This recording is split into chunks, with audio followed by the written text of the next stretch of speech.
now it should be working. I should be able to hear myself soon.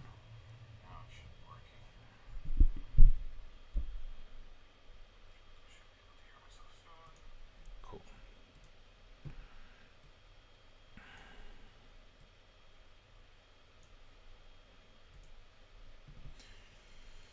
Cool. Alright.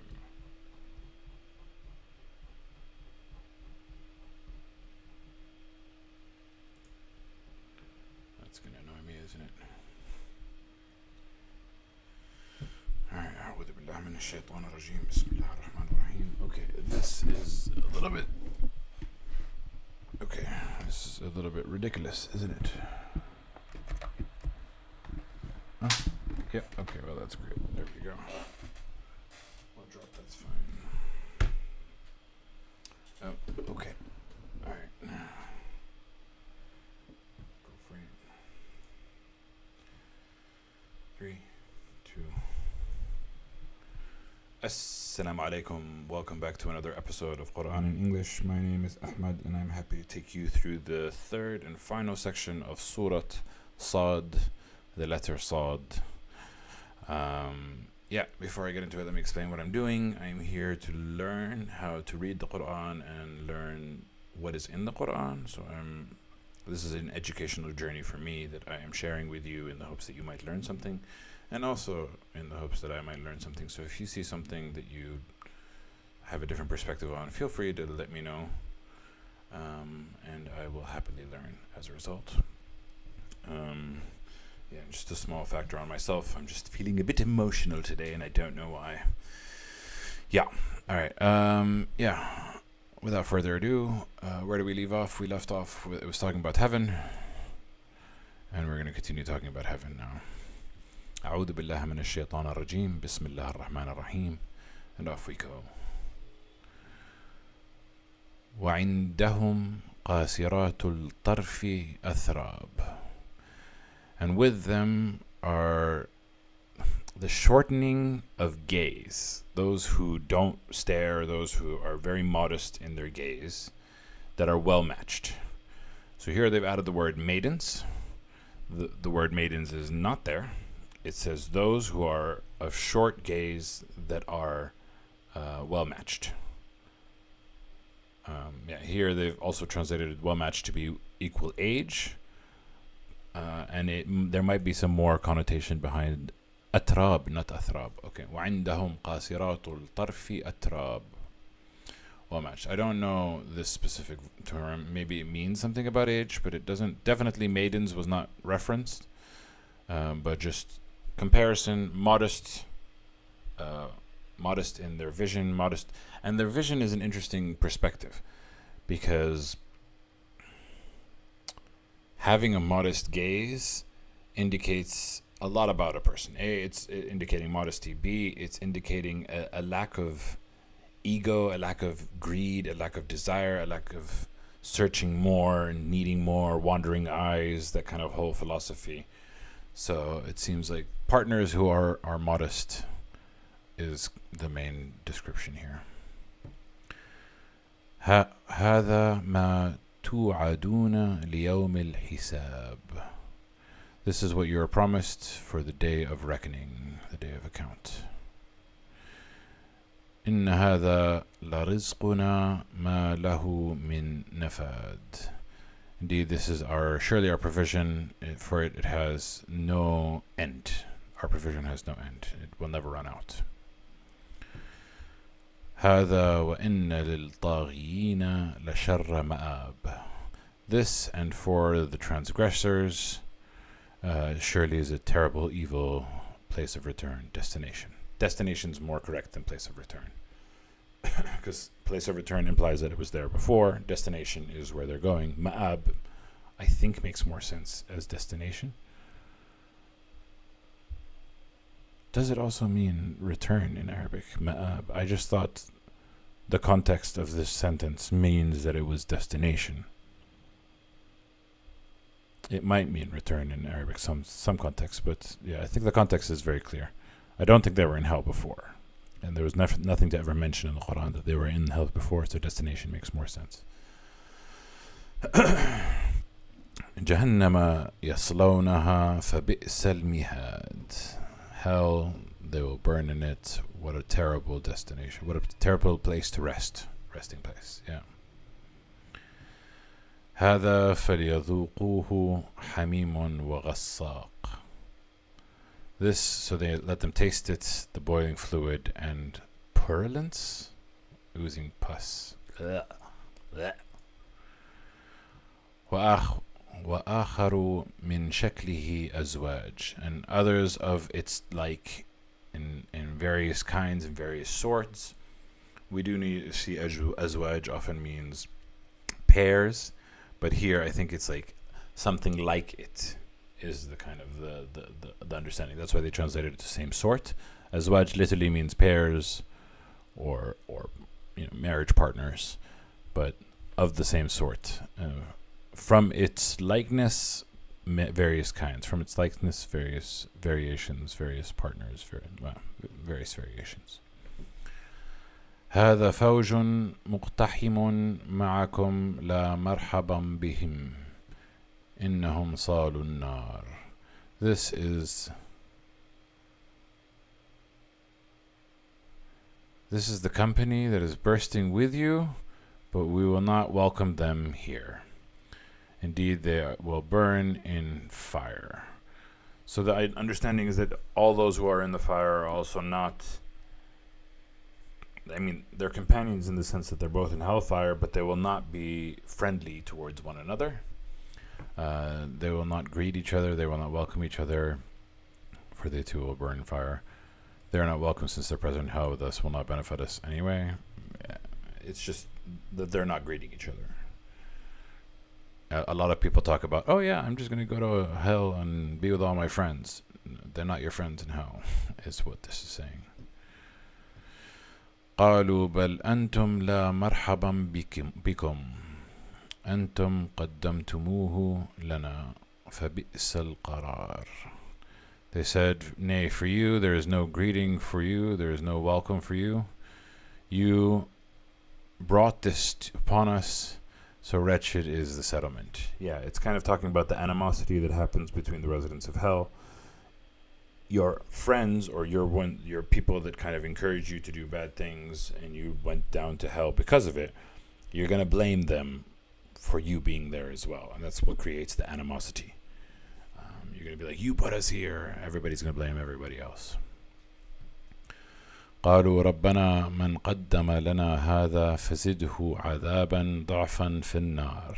They said, our Lord, whoever brings upon us this, whoever brought us to here, whoever brought this upon us, increase for him the punishment double in the fire. They're just going to be spiteful, they're going to be aggressive, they're going to be angry at each other, and they're going to wish more. It's crazy that they're praying for more destruction in hell, considering how much they're suffering. وقالوا ما لنا لا نرى رجالا كنا نعدهم من الأشرار. They say, what is with us? What is for us? We do not see men. We used to count them from the bad ones. The tyrants were asking her, well, why do we not see those we consider to be lowly? Bad ones is more accurate than lowly, because it does talk about, whereas in life those people mocked the I do understand the term lowly, but they mocked, they considered the good people villainous. They consider the good people as doing bad things, and like whenever you have a clash between someone who's trying to do good and someone who's trying to do something selfish, the good person will sometimes go against the selfish person and say, no, you can't get this extra thing, it belongs to that person. And the person who's being selfish is like, why is this person taking away something that belongs to me? They're an enemy, they're evil. So when they arrive in hell, they go, okay, so that person was harming me, where is he? Because people who are selfish tend to kind of look at other people and say, you're not benefiting me, therefore you are evil. Where is your punishment? It's a very limited perspective on life. أَتَّخَذْنَاهُمْ سِخْرِيًّا أَمْ زَاغَتْ عَنْهُمُ الْأَبْصَارُ. Did we take them in ridicule? Did we take them lightly? Or do our eyes just fail to see them in the hellfire? Do we just not see them? So here they also translated the same. In other words, did we underestimate them? No. Did we mock them? Did we not take them seriously? Did we misunderstand them? Or are they just here and we just don't see them? Keep looking, baby. إن ذلك لحق تخاصم أهل النار.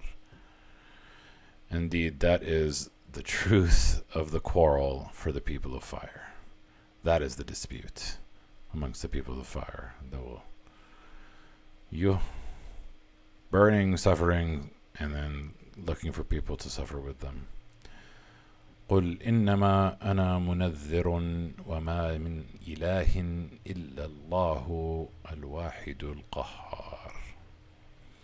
Say, I am only a warner, and there is no God except God, the one, the irresistible, the supreme, the mighty. رب السماوات والأرض وما بينهما العزيز الغفار. The Lord of the heavens and the earth and what is between them, the Almighty and the oft-forgiving. Yeah, so here Qahar is the irresistible. It's not the right word. Irresistible is close because it means that who will reach whomever he wishes to reach. So I do understand irresistible, but it's like the unstoppably penetratable. Okay, that's not complicated. Anyway. This is also mighty and oft forgiving. It is very important to remember that all you have to do to receive God's blessing is ask for it. قل هو نبأ عظيم. Say, this is a news that is great.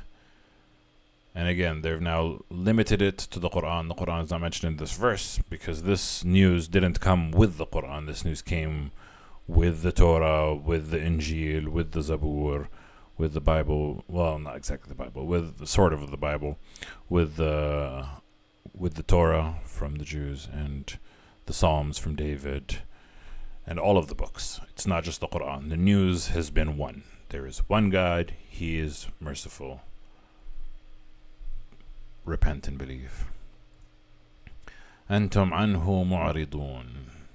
You are from it turning away. You are turning away from the truth, from the news.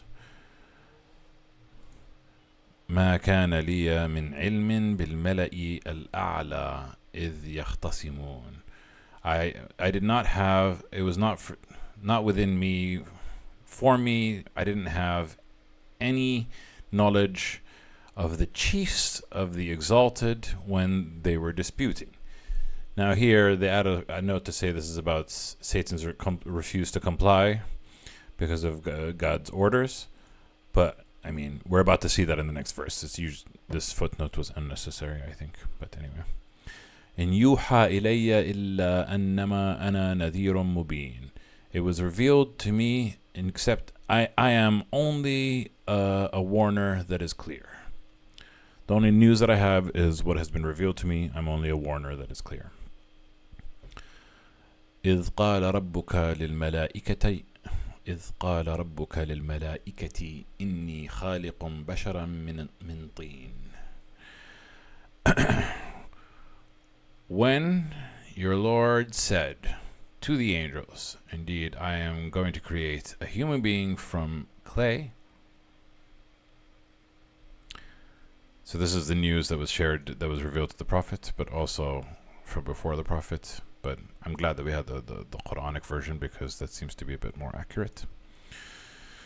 فإذا سويته ونفخت فيه من روحي فقعوا له ساجدين.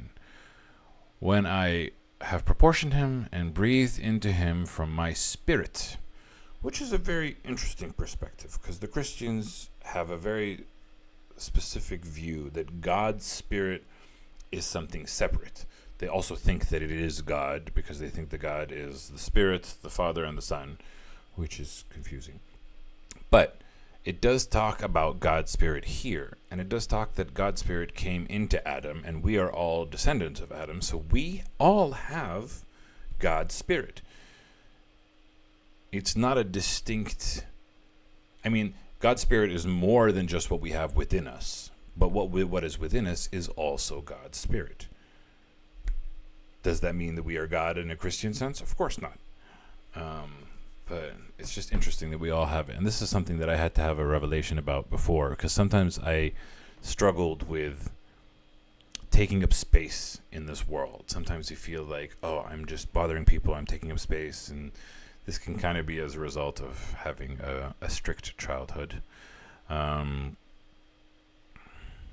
yeah, through my mental breakdowns and breakthroughs, I realized that God's Spirit is within me as it is within everybody, and I deserve to be here just as much as everyone else, just as much as everybody deserves to be here. So I should take up the space that I take because I am animated by God's Spirit,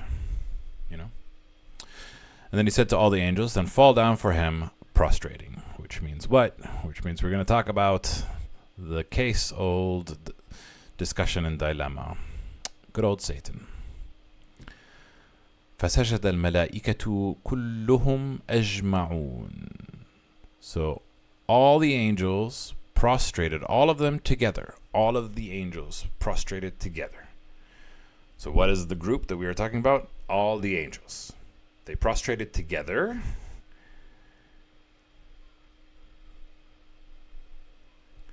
إلا إبليس استكبر وكان من الكافرين.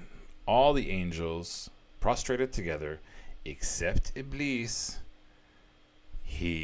Except Iblis, who became Satan. He was arrogant and he was from the disbelievers. Now here they're going to try to say that, see footnote, okay, that's not fine. Acted arrogantly. Yeah, we know that he was superior. Okay. So, the age-old question that people have been arguing for a long time, was Iblis an angel? The counterpoints are always going to be, no, Iblis was a jinn because the Quran says he was jinn, he was made of smokeless fire, he can't be both jinn and an angel, unless there's something you don't understand about angels. Which, honestly, the amount of things that we don't understand about angels is phenomenal. It's insane. So one of the arguments, the counter-arguments, is angel could be like a class, could be like a subset of species, could like be, they might be, there was also another argument that angels are made of light, but that's not a Quranic reference. That's not from the Quran. I tried finding that verse. It's something that we believe that is from people, what people have said. It is not from the Quran.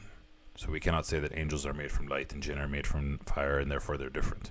We know that jinn are made from fire. We know that Iblis was jinn. Was he also an angel is the question.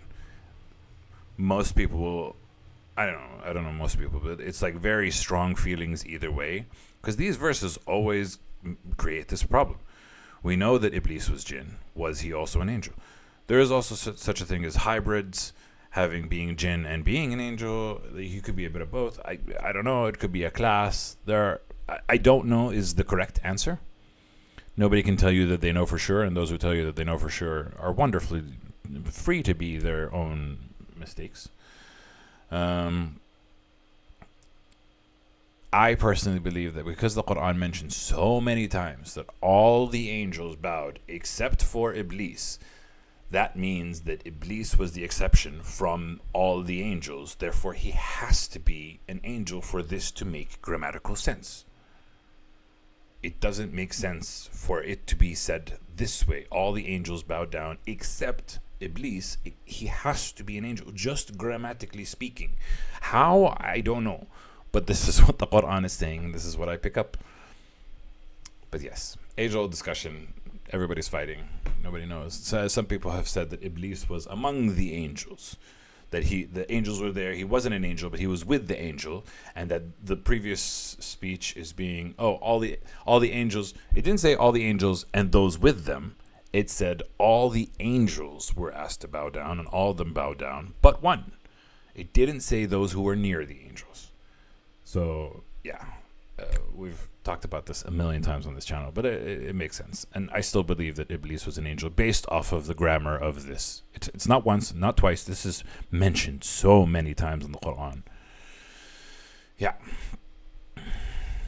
قال يا إبليس ما منعك أن تسجد لما خلقت بيدي قال يا إبليس ما منعك أن تسجد لما خلقت بيدي أستكبرت أم كنت من العالين.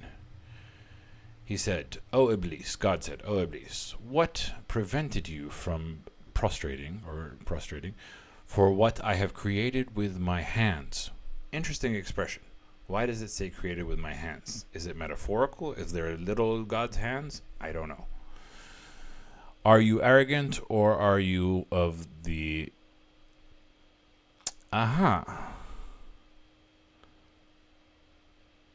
of the exalted ones? That's an interesting. I like the exalted ones more. They've translated it to did you just become proud, which could be this, but this is more are you arrogant or were you one of the exalted ones, or did you? So they just use two words, proud or arrogant, but this is one of the exalted ones.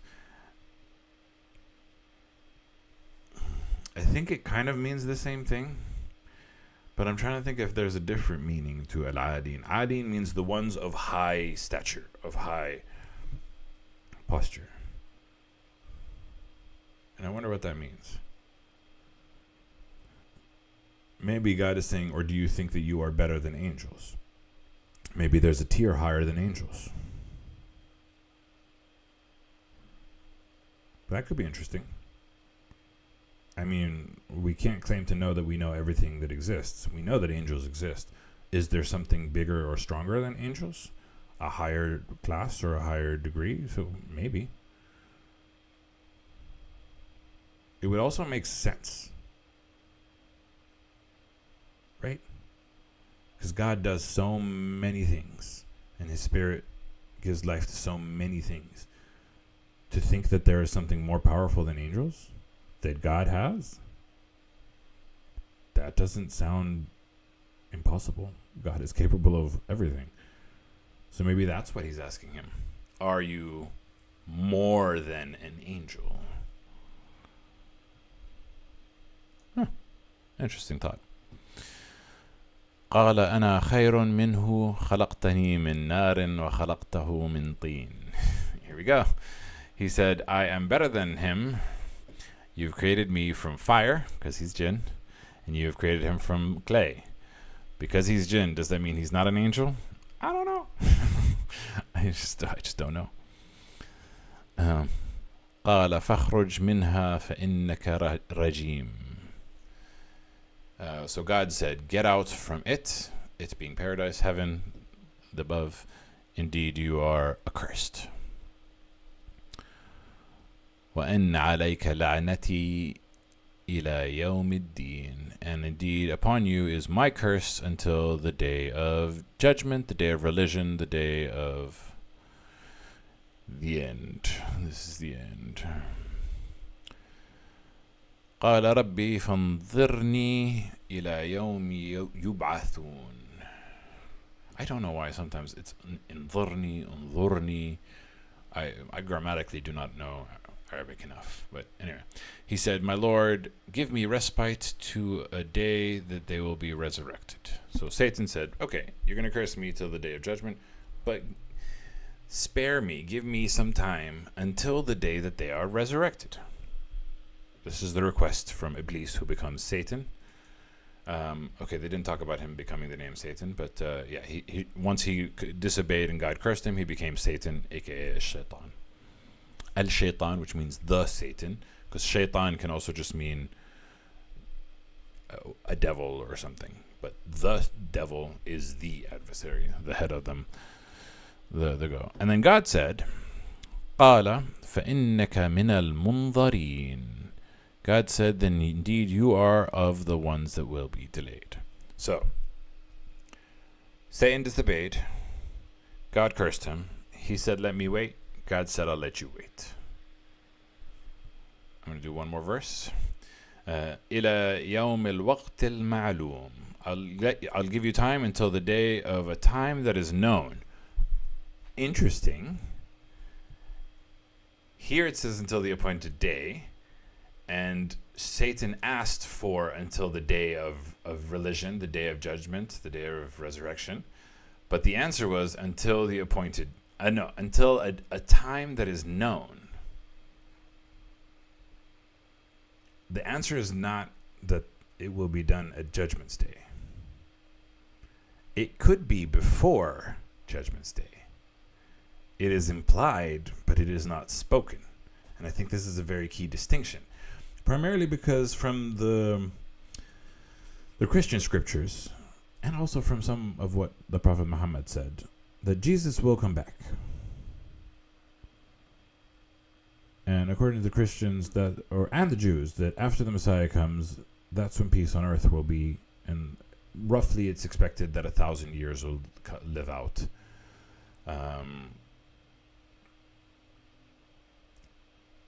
Because Jesus will defeat evil / defeat Satan. So it would make sense that before Judgment Day, there's still 1,000 years on earth where Satan's defeated and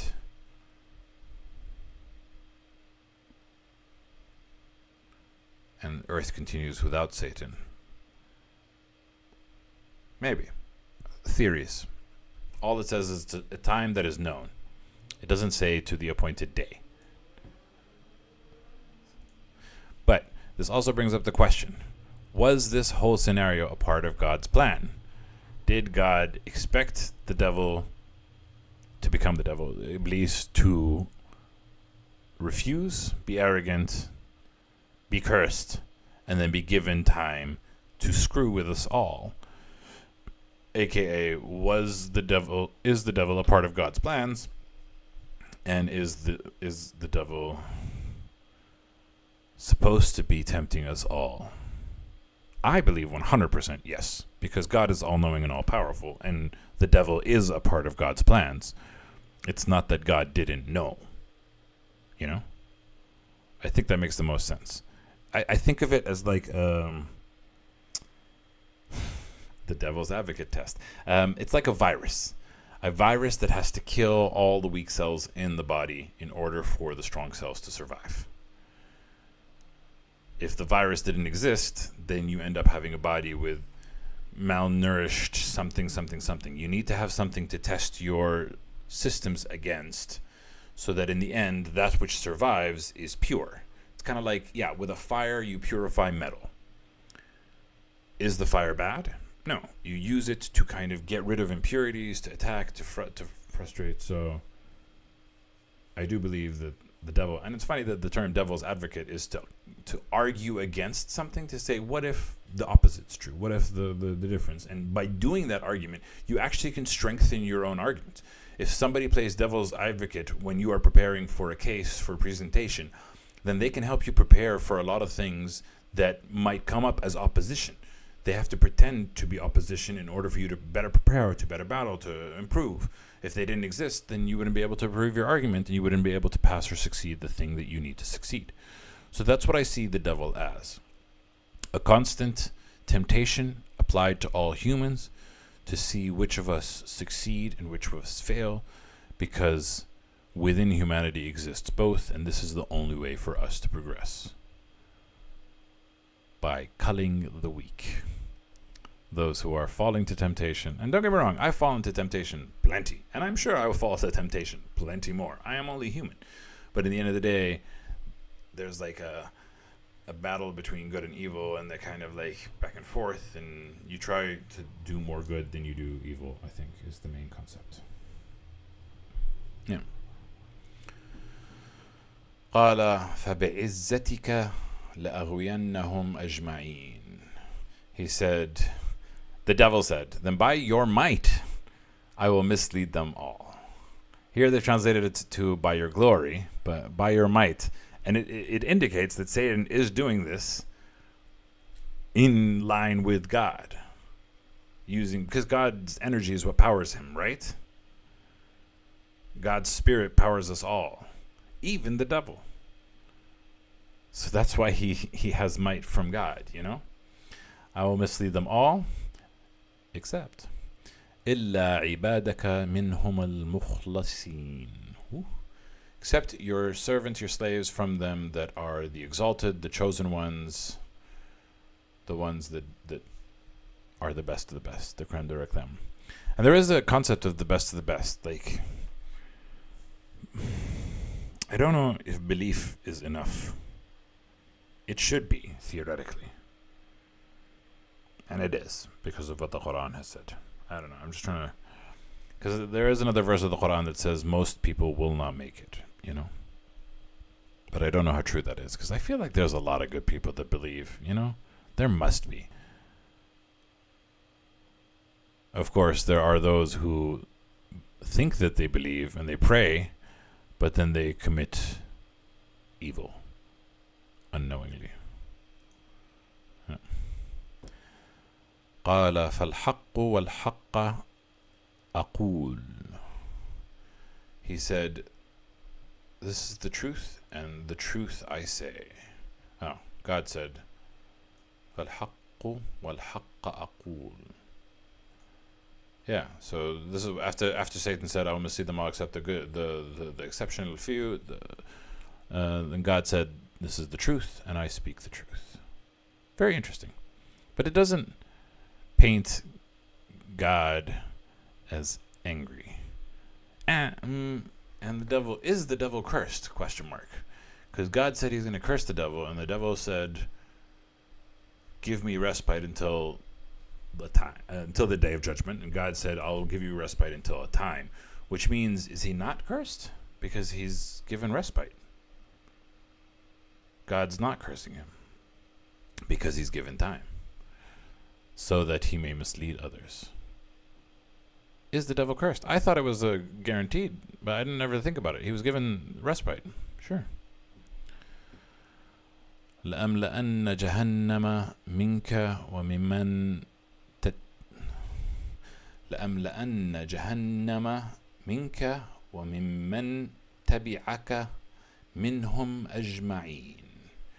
I will surely fill hellfire with you and whoever follows you among them altogether. I mean, he might not be cursed right now, but he's definitely going to hell with everybody that follows him. Fun. قل ما أسألكم عليه من أجر وما أنا من المتكلفين. Say, I do not ask of you for all this knowledge and news, for it from any payment, and I am not from the ones who pretend. المتكلفين? I don't know if pretend is the right word there. I think it means I'm not taking a debt.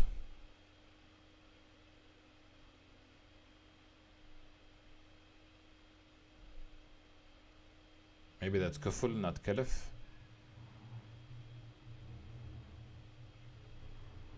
Maybe. I just imagine I'm not taking a debt for it. I'm not taking anything for it now. I'm not asking anything for it now, nor will I ask you anything for it later, is what I understood.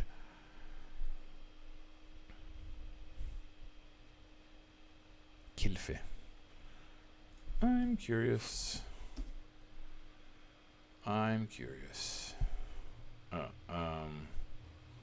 Where's the keyboard?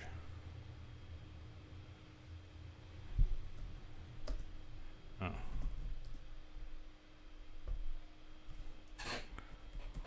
Ah! This is the word. Yes. Dutch, because I'm in the Netherlands, Arabic. Yeah, kalf is cost. Mutakallifin is I'm not taking this cost as a later date. I don't think this is about pretending. Wait, let's take this word and see if it makes a difference. The burden of those who bear a burden? Yeah. He burdened the ones. Oh. Okay. You're translating it all together. Just give me the word. Yeah, pretenders is the simple word, but as you saw, you just put it in the context and it becomes those who bear a burden. So he's I'm not taking your payment, nor am I taking on the burden, nor am I taking on something from you that I will ask later. That makes a lot more sense than pretending. Even though it can mean pretending, but it's just, from kalf, from cost. In huwa illa dhikrun lil alamin. Indeed, it is only a reminder for the worlds. The only reason that the prophet, the messenger, was doing this is because it's a reminder for the world. وَلَتَعْلَمُنَّ نَبَأَهُ بَعْدَ حِينٍ, so that you will know this news, this information, after a time. And certainly you know its truth before it's long? No. You will know the truth. Oh, yeah, there's two ways to understand it. You'll know this truth after a while. After a while, you will come to see that it's true.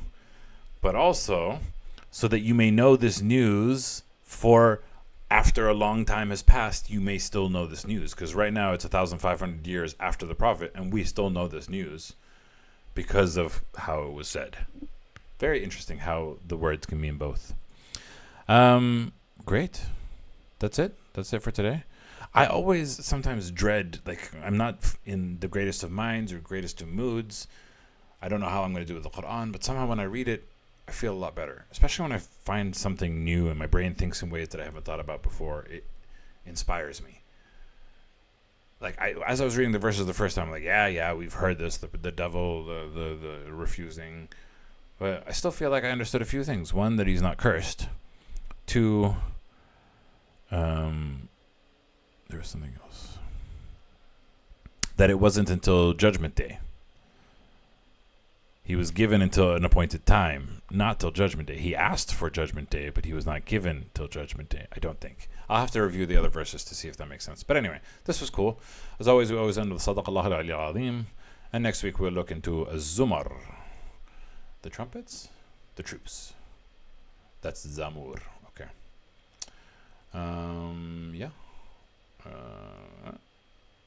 Okay, cool. Well, thank you all for watching. I appreciate you, and I'll catch you guys next week. Ma'as salami. Bye.